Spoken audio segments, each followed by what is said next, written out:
فأعوذ بالله من الشيطان الرجيم بسم الله الرحمن الرحيم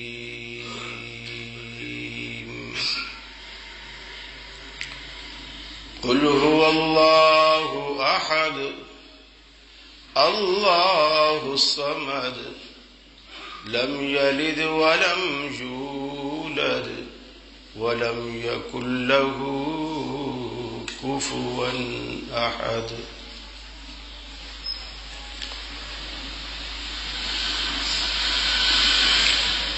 عزیز ساتھیوں، دوستوں اور بزرگوں، بہت معمولی اور چھوٹی بات بعض دفعہ اللہ کی پکڑ کا باعث بن جاتی ہے، اور بہت معمولی اور چھوٹی بات بعض دفعہ بندے کی بخشش کا باعث بن جاتی ہے۔ اسی لیے کبھی معمولی سے معمولی نیکی کو بھی نظر انداز نہیں کرنا چاہیے، اور کبھی چھوٹے سے چھوٹے گناہ پر بھی جرأت نہیں کرنی چاہیے۔ بظاہر اس میں کوئی خرابی نظر نہیں آتی کہ 25 دسمبر سے قبل کرسچن برادری مارکیٹوں میں، چوراہوں پہ، راستوں میں، گلی محلے میں چندہ کرتے نظر آتے ہیں، اور مسلمان اس میں کوئی حرج نہیں سمجھتے کہ جی یہ چلو ان کی عید ہے، ان کو خوشی منانے دو، اور ہم بھی ان کی خوشیوں میں شریک ہو جاتے ہیں، محلے داری کا معاملہ ہے۔ بعض دفعہ گھر میں ماسیاں اسی کرسچن برادری سے تعلق رکھتی ہوتی ہیں، اور لوگ ان کی عید سمجھ کے ان کو نئے کپڑے اور یہ وہ ان کی مدد کرتے ہیں۔ در حقیقت آپ جس کو عید سمجھ رہے ہیں وہ عید نہیں ہے، وہ عیسیٰ علیہ السلام کا جنم دن ہے، آپ کی پیدائش کا دن ہے۔ اور چلو پیدائش کا دن تو ہمارے بھی عیسائیوں کو دیکھ کر منانے لگے کہ ہم کوئی ان سے کم تھوڑی، جب وہ اپنے رسول سے محبت کرتے ہیں تو ہم کیوں نہ کریں۔ تو ہمارے لوگوں نے بھی 12 ربیع الاول کو وہی پیدائش کا دن منانا شروع کیا، انہی کی دیکھا دیکھی۔ سوال یہ ہے، یہ جو دو مختلف نظریات پیدا ہو جاتے ہیں، ایک کسی شخصیت کے حق میں اور ایک اسی شخصیت کے خلاف، اسلام کا جو مزاج ہے وہ بالکل اعتدال پسندی والا ہے، جو افراط و تفریط سے بالکل پاک ہوتا ہے، مبالغہ آرائی سے پاک ہوتا ہے، تنقید سے پاک ہوتا ہے۔ اسلام کسی بھی شخصیت کو اتنا رتبہ دیتا ہے جس کا وہ لائق اور جس کا وہ حق رکھتا ہے، نہ اس رتبے سے اسے گھٹاتا ہے نہ اس رتبے سے اسے بڑھاتا ہے۔ یہ کفر کا معیار ہے، عقیدت ہو تو بڑھا دو، نفرت ہو تو گھٹا دو۔ یہودیوں نے عیسیٰ علیہ السلام سے اتنی نفرت کی، صرف یہ نہیں کہ نبی نہیں مانا، نعوذ باللہ من ذالک،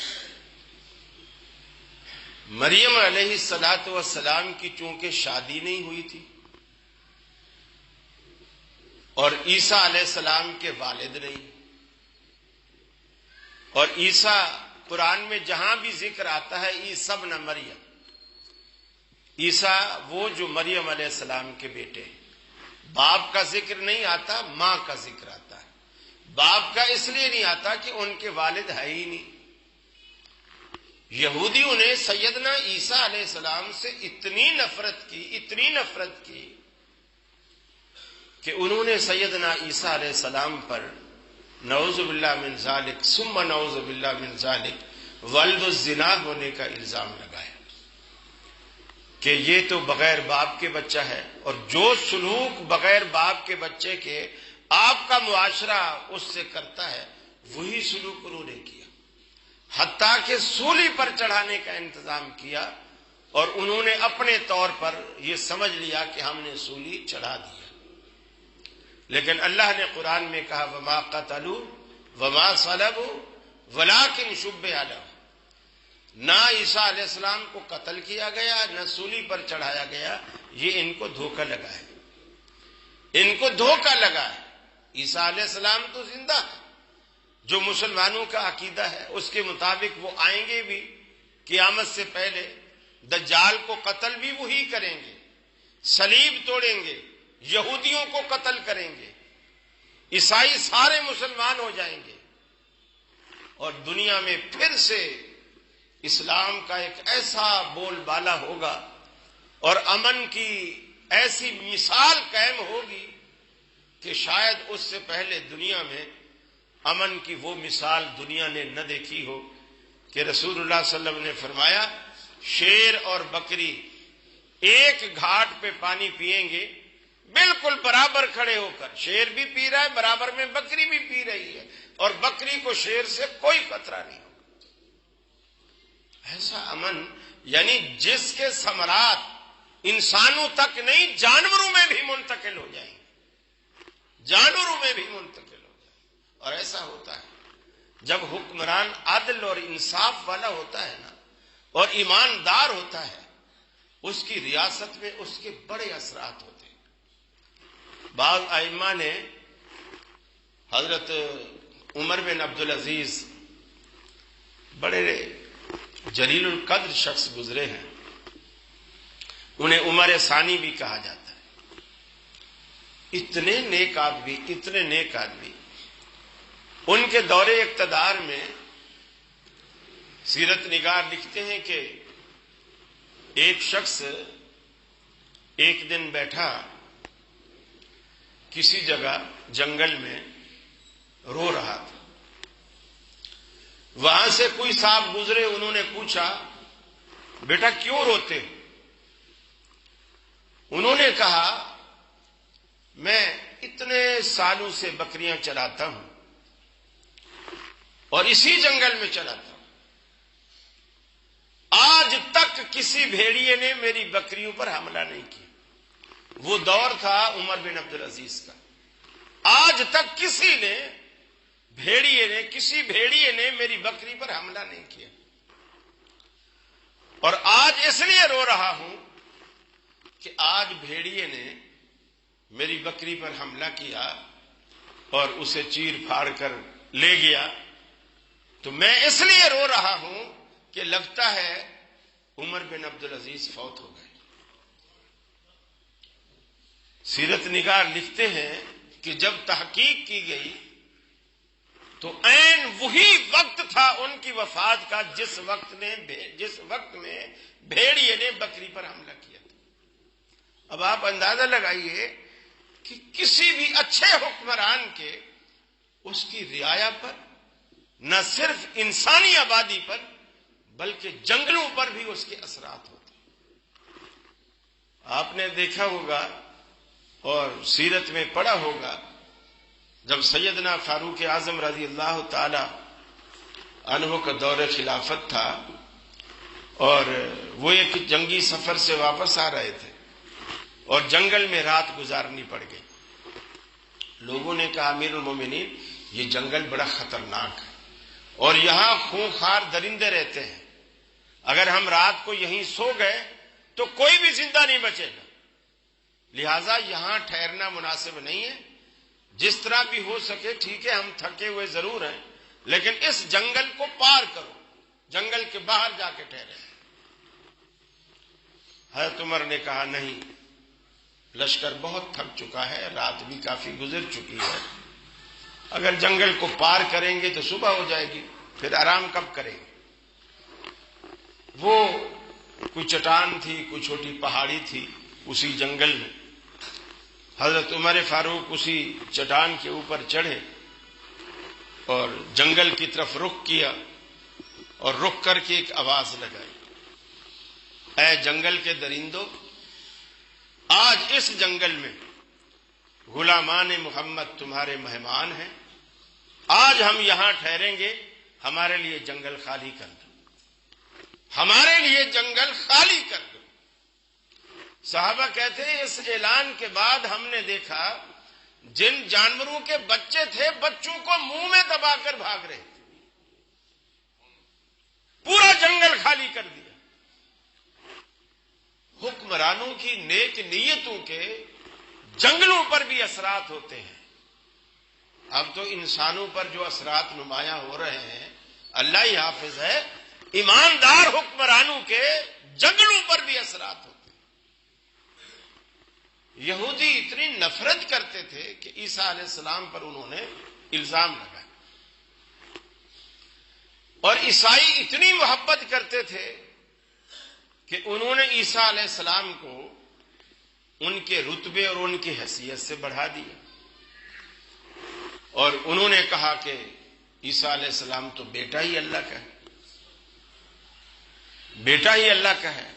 اور پھر نعوذ باللہ جب اللہ کا بیٹا مانیں گے تو پھر مریم علیہ السلام کو اللہ کی بیوی بھی ماننا پڑے گا، پھر اس کو اللہ کی بیوی کہا گیا. پھر ایک تثلیث کا عقیدہ نکالا گیا. تثلیث یعنی تین خدا، اللہ، مریم اور عیسیٰ، ان تین خداؤں کا ایک عقیدہ نکالا گیا، اور دونوں گمراہ، دونوں کافر. یہودی بھی جنہوں نے گھٹایا وہ بھی، اور جنہوں نے بڑھایا وہ بھی. یہی جملہ آپ نے حضرت علی سے کہا تھا، اے علی تیری وجہ سے مسلمانوں کے دو گروہ دوزخ میں جائیں گے، تیری وجہ سے مسلمانوں کے دو گروہ دوزخ میں جائیں گے، ایک تیری محبت میں، ایک تیری نفرت میں، ایک تیری محبت میں، ایک تیری نفرت میں. نفرت میں خوارج ہیں اور محبت میں روافض ہیں. یہ جب حضرت علی کی تعریفیں کرتے ہیں روافض، تو پھر ان میں نعوذ باللہ اللہ میں اور علی میں کوئی فرق نظر نہیں آتا. بلکہ ایک بدبخت نے تو پچھلے سال ایک کلپ چلتا رہا، ایک بدبخت نے تو یہاں تک کہا تھا علی اللہ کا خالق ہے، علی اللہ کا خالق ہے، اللہ کو پیدا کرنے والا. یہ ان بدبختوں کے عقیدے ہیں اور ان کے ایمانیات ہیں، اور لوگ ٹی وی پہ بیٹھ کر یہ سب کچھ کہتے ہیں اور دنیا برداشت کرتی ہے. دنیا کچھ نہیں کہتی، اس لیے کہ بڑی بڑی پوسٹوں پر، اقلیدی اسامیوں پر یہ لوگ موجود ہیں اور چھائے ہوئے. تو اسلام درمیانی راہ بتاتا ہے جو حقیقت پر مبنی ہوتی ہے، نہ مبالغہ اور نہ اس میں کمی. پھر یہودیوں نے عیسائیوں کے مقابلے میں حضرت عزیر کو، جو بنی اسرائیل سے ہی تھے، ان کو اللہ کا بیٹا کہا. قالت الیہود عزیر ابن اللہ وقالت النصارى المسیح ابن اللہ. نصارہ نے عیسیٰ کو اللہ کا بیٹا قرار دیا، حضرت عزیر، اور یہودیوں نے حضرت عزیر کو اللہ کا بیٹا قرار دیا، اور دونوں جھوٹے، دونوں کافر. پھر مسلمانوں میں ایک طبقہ نکلا کہ جب عزیر اتنی شان والا ہے اور عیسیٰ علیہ السلام اتنی شان والے ہیں تو ہمارے نبی کیا کم ہے؟ ہمارے نبی تو تمام انبیاء کے سردار ہیں، انہوں نے کہا نور من نور اللہ، نبی کو اللہ کے نور سے پیدا کیا گیا، ہمارے نبی کو اللہ کے نور سے پیدا کیا، گویا اللہ کا جز ہے، اللہ کا جز ہے، اور اس سے بڑا شرک اور کیا ہو سکتا ہے؟ اس سے بڑا شرک اور کیا ہو سکتا ہے؟ اسی طرح روافض نے ان کی جو امامت کا سلسلہ چلتا ہے، جو ان کے ائمہ اہل بیت کہلاتے ہیں، ان کا اس کے بارے میں عقیدہ یہ ہے کہ جتنے بھی ائمہ اہل بیت ہیں یہ سارے کے سارے اللہ کے ذاتی نور سے بنائے گئے ہیں، اللہ کے ذاتی نور سے بنائے گئے، اس لیے ان سے غلطی کا بھی امکان نہیں، بھول چوک کا بھی امکان نہیں۔ تو یہ جتنے بھی اس طرح کے باطل نظریات ہیں، اسلام نے ان سب کا رد کیا۔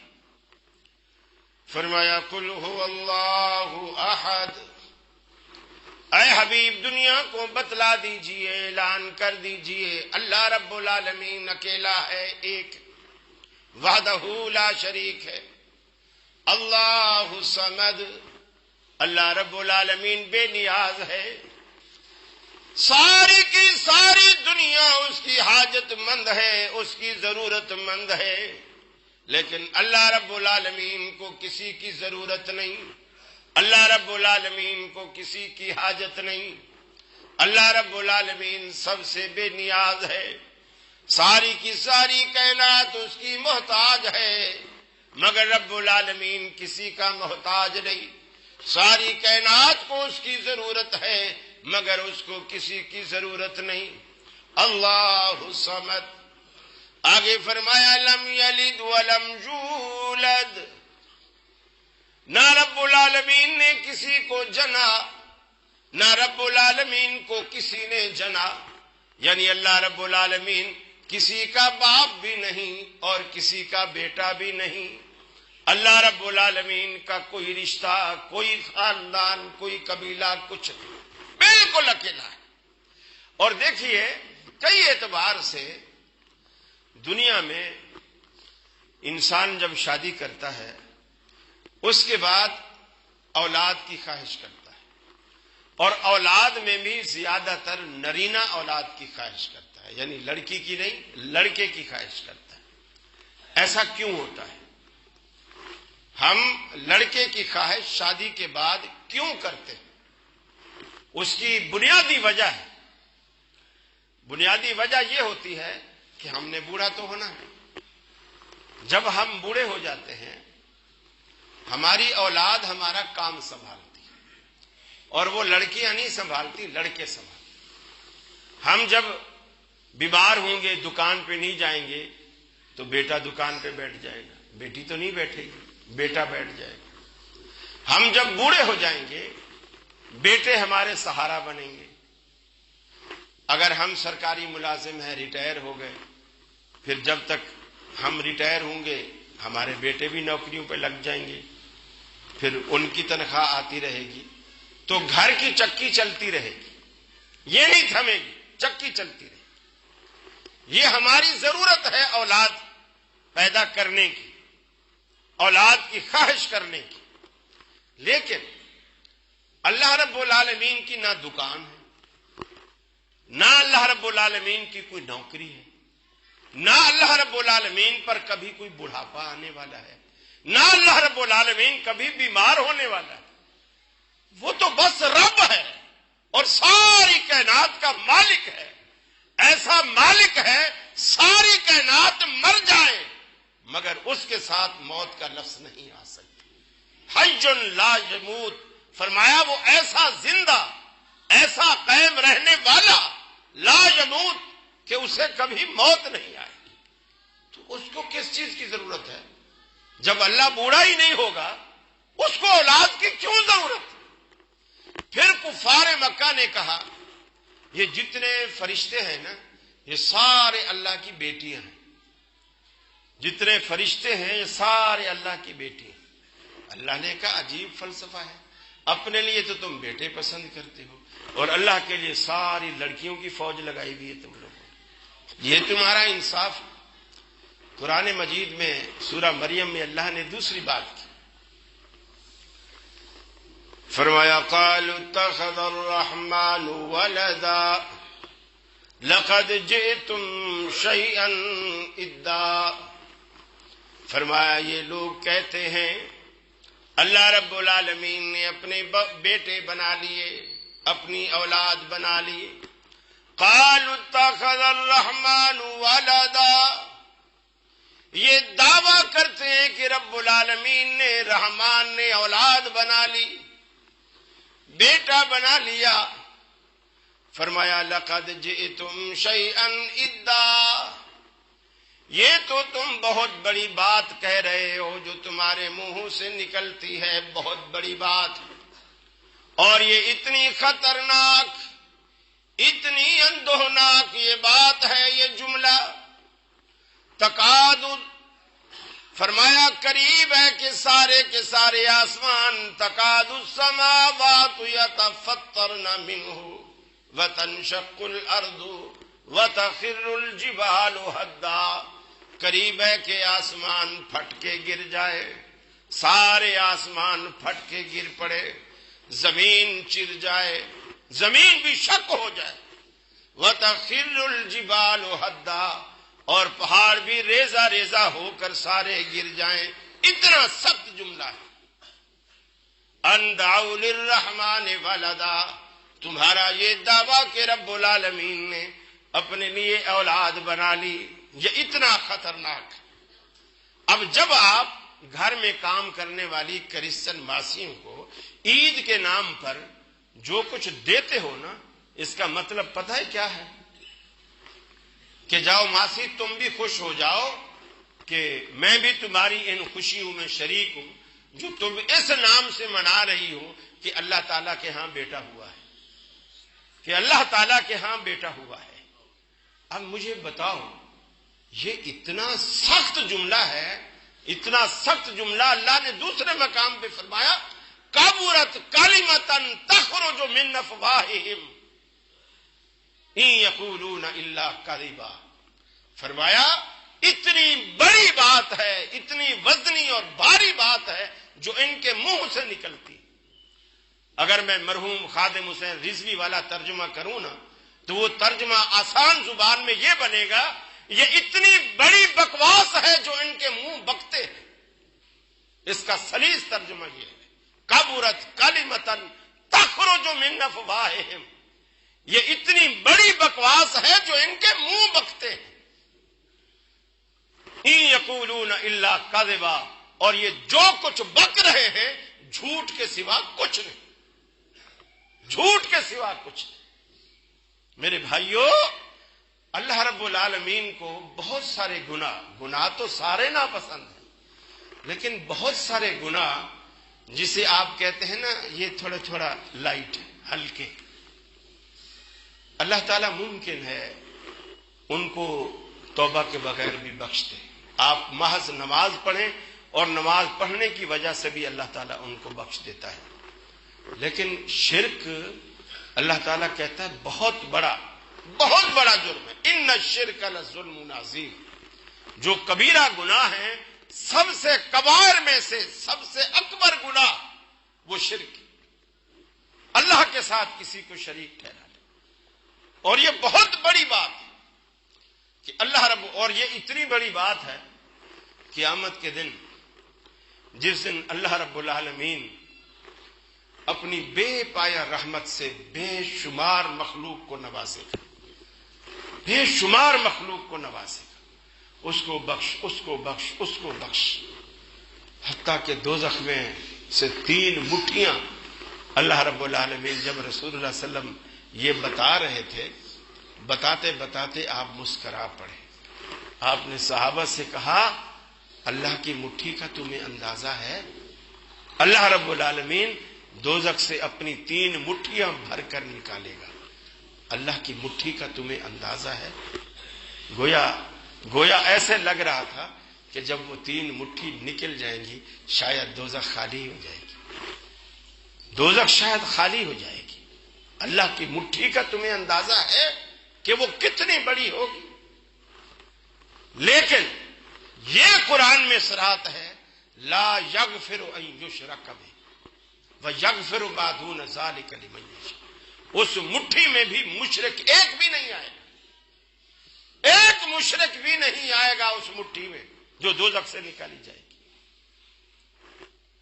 یغفر ما دون ذلک لمن یشاء، اس کے علاوہ فرمایا اللہ جس کو چاہے بخش دے، لیکن مشرک کو نہیں بخشے۔ یہ دونوں بدبخت، مشرک اور کافر، یہ اللہ تعالیٰ کے عتاب کا ہمیشہ شکار رہیں گے، ہمیشہ اللہ کے عتاب کا شکار رہیں گے۔ مسلمان جو بشری تقاضے سے اس سے کچھ گناہ بھی سرزد ہو جاتے ہیں، لیکن وہ نادم بھی ہوتا ہے، شرمندہ بھی ہوتا ہے، کبھی کبھی اللہ کے آگے گڑ گڑاتا بھی ہے، معافی بھی مانگتا ہے، روتا بھی ہے، توبہ بھی کرتا ہے، اللہ تعالیٰ اسے یقیناً معاف کرے گا، چاہے تو بغیر سزا دیے اور چاہے تو سزا دے کر بالآخر وہ جنت میں آئے گا۔ لیکن مشرک سوال ہی پیدا نہیں۔ آج کتنے لوگ ہیں شرک کی باتوں کو دین سمجھتے ہیں، بدعت کو سنت سمجھتے ہیں، کفر کو اسلام سمجھتے ہیں، اور جو اس کے خلاف کرے اس کے خلاف ہو جاتے ہیں کہ میاں یہ تو ہے ہی وہابی، یہ تو ازلی گستاخ، یہ تو گستاخ ہے، گستاخی تو ان کی گھٹی میں پڑی ہوئی ہے۔ میرے بھائی اس شرک سے بچی، کسی کو 25 دسمبر کو مبارکباد نہ دے، کبھی بھی کسی کو، نہ عیسائی کو نہ مسلمان کو۔ ہمارے آئیں گے سیاسی لوگ جن کو ووٹ لینے ہیں، وہ جائیں گے بھی، کیک بھی کاٹیں گے، اور ان کے والا وہ لباس بھی گلے میں ڈالیں گے، پتہ نہیں کیا کچھ کریں گے، اور کیک کھائیں گے بھی، اور ان کو بھی اپنے ہاتھ سے کھلائیں گے، اور یہ باور کرائیں گے کہ ہم تمہاری خوشیوں میں برابر کے شریک ہیں۔ یعنی اس شرک میں کہ جو اللہ کا بیٹا قرار دیا گیا، ہم تمہارے ساتھ برابر کے شریک ہیں۔ میرے بھائی اس سے توبہ کیجیے، اس گناہ سے بچیے، اس میں چندہ نہ دیجیے، کیک کاٹنے میں شرکت نہ کیجیے، اس تقریب میں شرکت نہ کیجیے۔ آپ کے سرکاری دفتروں میں اگر کوئی کلیگ بھی ہیں جو کرسمس کا کیک لاتے ہیں آپ کے لیے، کبھی نہ کھائیے۔ یہ کیک تو اندر جائے گا، ایمان باہر آ جائے گا۔ یہ دونوں چیزیں ایک ساتھ، ایک دل میں، ایک سینے میں نہیں رہ سکتی۔ میرے بھائی قیامت والے دن آپ کے پاس یہ بالکل موقع نہیں ہوگا کہ اللہ ہمیں کسی نے بتایا نہیں تھا، یہ موقع نہیں ہوگا۔ آپ کو پتہ ہے، علماء نے آپ کو بتایا ہے اور بتاتے رہتے ہیں۔ عمل صرف ہمارے اندر جو کمی ہے وہ عمل کی کمی ہے۔ علم تو بہت سنتے ہیں، واز بھی سنتے ہیں، نصیحتیں بھی سنتے ہیں، تقریریں بھی سنتے ہیں، ساری رات کانفرنسیں اور جلسے ہوتے ہیں، لیکن عمل سے ہم کورے ہیں۔ میرے بھائی عمل کی طرف توجہ دیجیے، شرک سے دور رہیے، اس قسم کی خرافات سے بچیے۔ اللہ لم یلد ولم یولد، نہ اس نے کسی کو جنا، نہ اس کو کسی نے جنا، نہ اس کی کوئی اولاد ہے، نہ اس کا کوئی ماں باپ ہے۔ یہودی بھی جھوٹے ہیں، عیسائی بھی جھوٹے ہیں، اللہ کا جز قرار دینے والے، اللہ کے نور میں سے نور کا ٹکڑا قرار دینے والے سارے جھوٹے ہیں۔ ایک اکیلا اللہ سچا ہے، اور پھر وہی سچا ہے جو اللہ رب العالمین کو وحدہ لا شریک مانتا ہے اور شرک سے تائب ہوتا ہے۔ اب اس پہ دنیا آپ کو گستاخ کہے، جو مرضی کہے، آپ اپنا ایمان بچائیں، انشاءاللہ اللہ رب العالمین آپ کو ضرور جنتوں کا حقدار بنائے گا، ضرور جنتوں کا حقدار بنائے گا۔ آپ اندازہ لگائیں کہ صحابہ کرام کو اللہ نے کس طرح دنیا میں، مرنے سے پہلے دنیا میں دکھائیں جنتیں۔ اللہ نے جب حضرت جابر کے والد فوت ہوئے نا، اور اللہ نے شہید تیر کھا کے گرنے لگے زمین پہ، اور اللہ نے بولنے کا موقع دیا، حالانکہ انہیں اس وقت جب بولنے کا موقع تھا تو کلمہ پڑھنا چاہیے تھا، اس لیے کہ اللہ کے رسول فرماتے ہیں جس بندے کی زندگی کا آخری جملہ، آخری کلام لا الہ الا اللہ بن جائے، داخل الجنہ، وہ جنت میں جائے گا۔ تو حضرت جابر کے والد کو اللہ نے بولنے کا موقع دیا، انہوں نے کلمہ نہیں پڑھا، بلکہ کیا کہا؟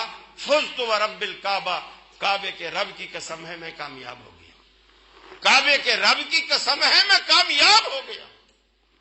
اللہ کے رسول کے صحابی نے اس جملے کو جب ادا کیا، شارحین حدیث بیان کرتے ہیں کہ چونکہ دوسری حدیث میں یہ ملتا ہے کہ جب مومن فوت ہونے لگتا ہے اس کو اللہ رب العالمین دونوں ٹھکانے دکھاتا ہے، جنت بھی دوزخ بھی۔ دوزخ اس لیے دکھاتا ہے، دیکھ اگر تو کافر ہوتا تیرا یہ ٹھکانہ ہوتا، اب تو چونکہ مومن بن گیا ہے اب تیرا یہ ٹھکانہ۔ کافر کو بھی اللہ دونوں دکھاتا ہے، پہلے جنت دکھا، دیکھ اگر تو مومن ہوتا تیرا یہ ٹھکانہ ہوتا، اب چونکہ تو کافر ہے تیرا یہ ٹھکانہ ہے دوزخ۔ اب جب حضرت جابر کے والد کو اللہ نے جنت دکھائی کہ اب تیرا یہ ٹھکانہ ہے، وہ خوشی کے مارے کلمہ ہی بھول گئے اور فوراً زبان سے نکلا کعبے کے رب کی قسم میں کامیاب ہو گئی۔ یعنی جس مقصد کے لیے میں مسلمان ہوا تھا میرا وہ مقصد پورا ہو گیا۔ میرے بھائیوں، ہم سب کا مقصد جنت کا حصول ہے، یہ لالچ نہیں ہے، یہ دنیا میں زندگی گزارنے کا تقاضا ہے۔ اللہ کے رسول نے یہ لالچ نہیں دیا، یہ آپ کا حق ہے۔ آپ دنیا میں اس طرح زندگی گزاریں کہ جب آپ فوت ہوں اور جنت کے دربان آپ سے کہیں سلام قولا من رب الرحیم، اے نیک بختو اللہ کا سلام قبول کرو اور جنتوں میں داخل ہو جاؤ۔ اس دن کے لیے ہم یہ ساری مسجدیں بناتے ہیں، مسجدوں میں آتے ہیں، قرآن پڑھتے ہیں، نمازیں پڑھتے ہیں، روزے رکھتے ہیں، حج کرتے ہیں، زکاتیں دیتے ہیں، غریبوں کے کام آتے ہیں، اسی لیے کہ اللہ ہم سے راضی ہو جائے اور اللہ رب العالمین ہمیں وہ جنت نصیب کرے اور دوزخ سے اللہ رب العالمین ہمیں بچا لے۔ وآخر دعوانا ان الحمد للہ رب العالمین۔